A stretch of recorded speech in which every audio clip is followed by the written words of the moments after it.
കൂടുതൽ ആൾക്കാർ ഈ ഡയറ്റ് നിൽക്കുമ്പോൾ അനുഭവപ്പെടുന്ന ഒരു പ്രശ്നമാണ് ക്രേവിങ്സ്. അമിതവണ്ണം ഒരു രോഗമാണോ? അല്ല, രോഗത്തിന്റെ തുടക്കമാണ്. അത് കാരണം നമുക്ക് ഷുഗർ വരാം, കൊളസ്ട്രോൾ വരാം, പ്രഷർ വരാം, PCOD വരാം, കരൾ രോഗങ്ങൾ വരാം. അങ്ങനെ പല രോഗങ്ങളുടെ ഒരു കാരണമാണ് ഈ അമിതവണ്ണം. എവിടുന്ന് തുടങ്ങാം? ആഹാരത്തിൽ നിന്ന് തന്നെ തുടങ്ങാം. നമ്മൾ കഴിക്കുന്ന മീൽ എപ്പോഴും ബാലൻസ്ഡ് ആയിരിക്കണം. ആവശ്യമുള്ള കാർബ്, ആവശ്യമുള്ള ഫൈബർ, ആവശ്യമുള്ള പ്രോട്ടീൻ നമ്മുടെ ആഹാരത്തിൽ ഉള്ള പോലെ നമ്മൾ എപ്പോഴും നോക്കണം. കൂടുതൽ ആൾക്കാർ ഈ ഡയറ്റ് നിൽക്കുമ്പോൾ അനുഭവപ്പെടുന്ന ഒരു പ്രശ്നമാണ് ക്രേവിങ്സ് എന്ന് വെച്ചാൽ നമ്മുടെ ആഹാരത്തിൽ കൃത്യമായ പ്രോട്ടീന്റെ അളവ് കുറയുമ്പോഴാണ് ഈ ക്രേവിങ്സ് കൂടുന്നത്.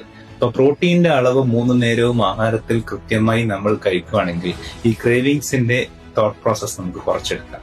പിന്നെ വരുന്നത് വ്യായാമമാണ്. ഒരു ചെറിയ എക്സസൈസ്, ആദ്യം ഒരു 5 മിനിറ്റോ, പിന്നെ അതൊരു 1 മാസം 2 മാസം കഴിയുമ്പോൾ അതൊരു 20 മിനിറ്റോ, പിന്നെ അത് തന്നെ ഒരു അരമണിക്കൂറോ, അങ്ങനെ ചെറിയ രീതിയിൽ നിന്ന് വലിയ രീതി വരെ കൂട്ടിക്കൊണ്ടു പോവാം. ഒരു തടിയും ഒരു ദിവസം കൊണ്ട് ഉണ്ടായതല്ല, ഒരു തടിയും ഒരു ദിവസം കൊണ്ട് പോകേണ്ടതുമല്ല. നമ്മൾ തടി കുറക്കുമ്പോൾ അതിനായ കൃത്യമായ സമയം നമ്മൾ അലോട്ട് ചെയ്യുക, ക്ഷമ പാലിക്കുക, വേണമെങ്കിൽ ഒരു ഡോക്ടറുടെ നിർദ്ദേശം നമ്മൾ ചോദിച്ചറിയുക.